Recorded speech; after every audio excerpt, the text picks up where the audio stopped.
मुंबई में अमेजॉन के दफ्तर में एमएनएस कार्यकर्ताओं ने तोड़फोड़ की। ऐप पर मराठी भाषा की मांग को लेकर कोहराम। अमेजॉन ने एमएनएस के खिलाफ दायर की याचिका। 5 जनवरी को राज ठाकरे को होना है पेश। नवी मुंबई में 24 साल की महिला से चलती लोकल में रेप हत्या की कोशिश। मुंबई के लिए अच्छी खबर, पहली बार धारावी से रिपोर्ट नहीं हुआ कोरोना का एक भी मामला। धारावी में 1 अप्रैल को मिला था पहला केस, फिलहाल 12 एक्टिव केस हैं। मुंबई में पिछले 24 घंटों में कोरोना के 596 नए केस, 11 की मौत। मुंबई में इस समय 8200 से ज्यादा एक्टिव केस, 2,90,000 और 11,056 की अब तक मौत। महाराष्ट्र के शिक्षकों की मांग, डॉक्टर्स की तरह कोरोना वैक्सीनेशन में मिले हमें प्राथमिकता। महाराष्ट्र के नगर विकास मंत्री एकनाथ शिंदे को कार हादसे में लगी मामूली चोट। कोरोना संक्रमण को देखते हुए नए साल के जश्न पर पुणे प्रशासन सजग। कांग्रेस नेता यशोमती ठाकुर का पीएम मोदी पर तंज, सिर्फ दाढ़ी बढ़ाने से कोई रविंद्रनाथ टैगोर नहीं बनता। दिल्ली में चल रहे किसान आंदोलन को समर्थन देने के महाराष्ट्र से स्वाभिमानी शेतकारी संगठन के सैकड़ों कार्यकर्ता पहुंचे दिल्ली के सिंघू बॉर्डर। बुलडाणा के चिखली के सरकारी अस्पताल में नर्स ने नवजात शिशु को मां से अलग रखा। गोवा के क्रिसमस की धूम, आधी रात प्रार्थना में शामिल हुए श्रद्धालु। मुंबई में क्रिसमस की रौनक, आधी रात प्रार्थना के लिए चर्च में पहुंचे श्रद्धालु। नमस्कार, आप देख रहे हैं आज तक, आपके साथ मैं हूं सईद अंसारी। स्वागत है आपका मुंबई मेट्रो में। राज ठाकरे की पार्टी महाराष्ट्र नवनिर्माण सेना के कार्यकर्ताओं ने मुंबई और पुणे में अमेजॉन के दफ्तरों में जबरदस्त तोड़फोड़ की। एमएनएस की मांग है कि अपने ऐप और पोर्टल पर ऑर्डर करने के लिए मराठी भाषा का भी विकल्प दे। एमएनएस के खिलाफ अमेजॉन अदालत चली गई है। याचिका पर मुंबई की एक अदालत ने राज ठाकरे को 5 जनवरी को अदालत में पेश होने के लिए नोटिस भेज दिया है।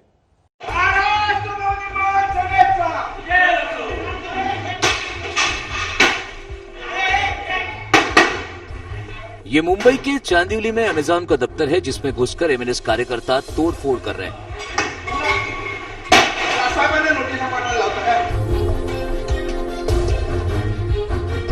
अमेजॉन से इनकी नाराजगी कंपनी के ऐप में मराठी भाषा का इस्तेमाल नहीं किए जाने को लेकर है।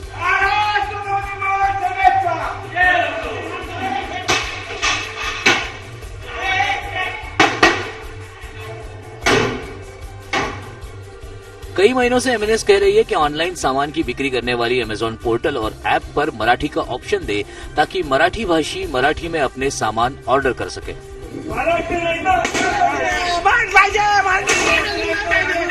इससे पहले पुणे में भी एमएनएस ने यही किया। एमएनएस कार्यकर्ताओं ने पुणे के कोंढवा इलाके में अमेजॉन के कार्यालय में तोड़फोड़ की। इस समय कार्यकर्ताओं ने मराठी नाही, अमेजॉन नाही जैसे नारे लगाए।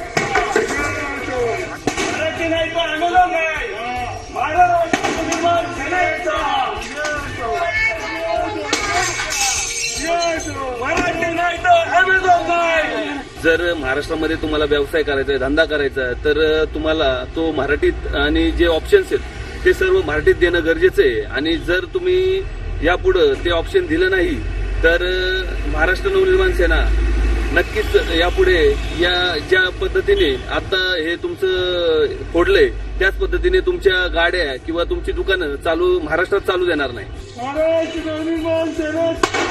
एमएनएस और अमेजॉन के बीच तल्खियां तो पहले से ही चल रही है। राज ठाकरे को नोटिस के बाद एमएनएस की नाराजगी शुक्रवार को ज्यादा बढ़ती दिखी। एमएनएस के उस पर मराठी भाषा के लिए दबाव बनाने के लिए खिलाफ अदालत में चली गई है। दिनदोशी कोर्ट ने मनसे अध्यक्ष राज ठाकरे को नोटिस जारी किया है। अदालत ने राज ठाकरे को एमएनएस के कुछ पदाधिकारियों को 5 जनवरी को अदालत में पेश होने का आदेश दिया है। राज ठाकरे को नोटिस भेजने के बाद एमएनएस नेता अखिल चित्रे ने कहा है कि हमारी लीगल टीम इस मामले को देख रही है। बीकेसी स्थित अमेजॉन के दफ्तर में पार्टी के पदाधिकारियों और अमेजॉन के अधिकारियों की बैठक हुई थी। बैठक में अमेजॉन के अधिकारियों ने इस मसले के समाधान के लिए 20 दिन का समय मांगा था, लेकिन इसी बीच अमेजॉन की ओर से केस दायर कर दिया गया। एमएनएस की ओर से अमेजॉन प्रमुख को लिखे हुए पत्र में कहा गया था कि अमेजॉन के ऐप में तमिल, तेलुगु, कन्नड़ और मलयालम जैसी क्षेत्रीय भाषाओं का इस्तेमाल किया जा रहा है, लेकिन मराठी का नहीं। मराठी भाषा भारत में तीसरी सबसे अधिक उपयोग की जाने वाली भाषा है।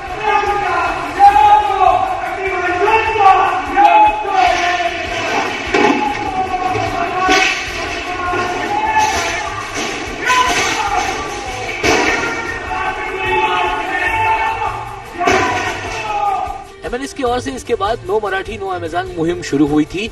पिछले दिनों एमएनएस कार्यकर्ताओं ने अमेजॉन के पोस्टर्स भी फाड़े थे। पोस्टर फाड़े जाने की घटना के बाद अमेजॉन ने एमएनएस के खिलाफ कोर्ट का दरवाजा खटखटाया था। पुणे से पंकज केलकर के साथ आज तक ब्यूरो। मुंबई में 24 साल की महिला के साथ चलती लोकल ट्रेन में बलात्कार का मामला सामने आया। इसके बाद महिला को लोकल से नीचे फेंक दिया गया। पीड़िता की स्थिति बेहद गंभीर बनी हुई है। वाशी में चलती ट्रेन में कुछ अज्ञात लोगों ने एक महिला के साथ दुष्कर्म किया। चलती ट्रेन से महिला को वाशी रेलवे स्टेशन के आगे ट्रैक पर फेंक दिया। 24 साल की पीड़ित महिला मुंबई की रहने वाली है। वो नवी मुंबई में अपनी सहेली से मिलने आई थी। जीआरपी के मुताबिक जब मिलकर वापस मुंबई लौट रही थी तो ट्रेन में उनके साथ बलात्कार की कोशिश हुई और मारने के इरादे से उन्हें चलती लोकल से नीचे फेंक दिया गया।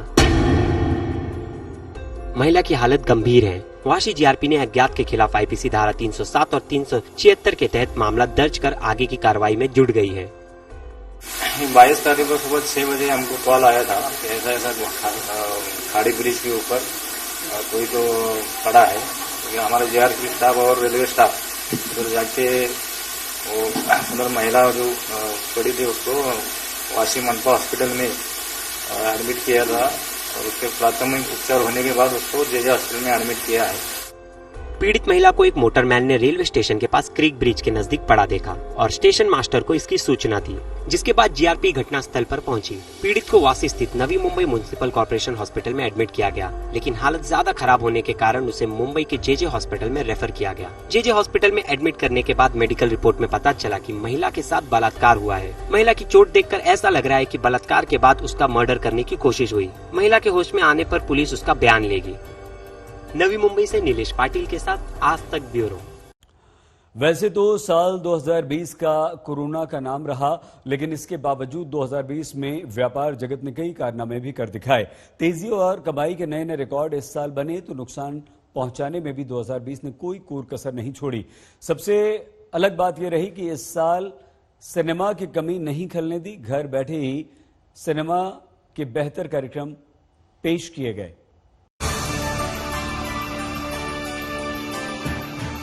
कारोबार जगत में कोरोना काल यानी 2020 ने काफी उथल पुथल मचाई है।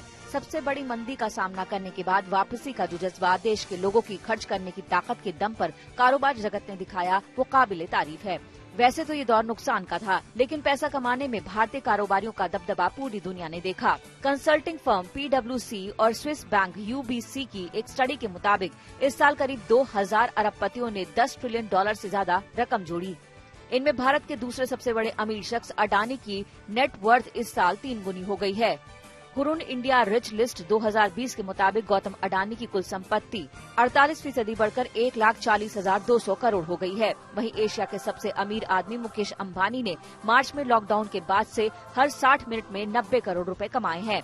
रिलायंस इंडस्ट्रीज का मार्केट कैप 10 लाख करोड़ को पार कर गया है और इस साल उनकी संपत्ति 73% बढ़कर 6,58,400 करोड़ हो गई है। कोरोना के असर से सीरम इंस्टीट्यूट ऑफ इंडिया के साइरस पूनावाला पहली बार टॉप 10 में एंट्री करके सीधे 6ठे नंबर पर आ गए हैं। इन अमीरों की दौलत बढ़ने के बावजूद ब्रांड्स के मामले में दुनिया के टॉप देशों में शुमार भारत समेत सभी देशों की ब्रांड वैल्यू कोरोना काल में घटी है। अमेरिका की ब्रांड वैल्यू 14.5% घटी है, चीन की 3.7%, जापान की 6%, जर्मनी की 21.5%, ब्रिटेन की 14%, फ्रांस की 13%, भारत की 20.8%, कनाडा की 13%, इटली की 15.8% और दक्षिण कोरिया की ब्रांड वैल्यू 20.6% घटी है। अगर कंपनियों की ब्रांडिंग की बात करें तो फिर मोबाइल फोन के मामले में इस साल भारत में जो टॉप 5 ब्रांड्स रहे हैं उनमें पहले नंबर पर 24% हिस्सेदारी के साथ सैमसंग रहा, शाओमी 23% के साथ दूसरे नंबर पर, वीवो 16% के साथ तीसरे नंबर पर, रियलमी 15% के साथ चौथे नंबर पर और ओप्पो 10% हिस्सेदारी के साथ 5वें स्थान पर रहा। कोरोना काल में वर्क फ्रॉम होम और ऑनलाइन क्लासेस ने जिस तरीके से वर्चुअल जगत से दुनिया को रूबरू कराया, उससे भी मोबाइल की बिक्री में इस बार तेजी आई है। टॉप 10 कारों के मामले में कार बाजार के महाराजा का ताज हर बार की तरह इस बार भी मारुति के कब्जे में रहा। सबसे ज्यादा बिकने वाली 10 में से 7 कारें मारुति सुजुकी की हैं और स्विफ्ट सबसे ज्यादा बिकने वाली कार है। फिल्मों के मामले में तो 2020 एकदम फ्लॉप साबित हुआ। फिर भी तानाजी और बागी 3 100 करोड़ क्लब में शामिल हो गयी। तानाजी ने अब तक 367 करोड़ रुपए कमाने में कामयाबी हासिल की है। टॉप 100 सेलिब्रिटीज की लिस्ट में शामिल अकेले भारतीय भी बॉलीवुड से ही रहे हैं अक्षय कुमार। अक्षय कुमार इस बार 52वें स्थान पर मौजूद हैं। सिनेमा हॉल में लगे तालों के बीच अमेजन और नेटफ्लिक्स जैसे OTT प्लेटफॉर्म्स ने इस साल अपनी धाक जमाई। इन पर इस साल जो सीरीज आई उनमें रेटिंग के हिसाब से हर्षद मेहता पर बनी स्कैम 1992 नंबर 1 पर रही, पंचायत दूसरे नंबर पर, स्पेशल ऑप्स तीसरे, बंदिश बैंडिट्स चौथे और मिर्जापुर 5वें नंबर पर रही। लेकिन खास बात यह है कि 7वें स्थान पर मौजूद पाताल लोक के जयदीप अहलावत का बेस्ट एक्टर का खिताब जीतना। इन OTT प्लेटफॉर्म्स का जादू कुछ इस कदर चला कि अगले 3 साल में करीब 1000 सिनेमा हॉल पर इनकी वजह से ताला लग सकता है और इनके सब्सक्राइबर की संख्या बढ़कर 50 करोड़ हो जाएगी। देर सबेर ये तो वैसे भी होना ही था, लेकिन कोरोना काल में इसकी रफ्तार कुछ ज्यादा ही तेज हो गई है। आदित्य की राणा के साथ ब्यूरो रिपोर्ट, आज तक।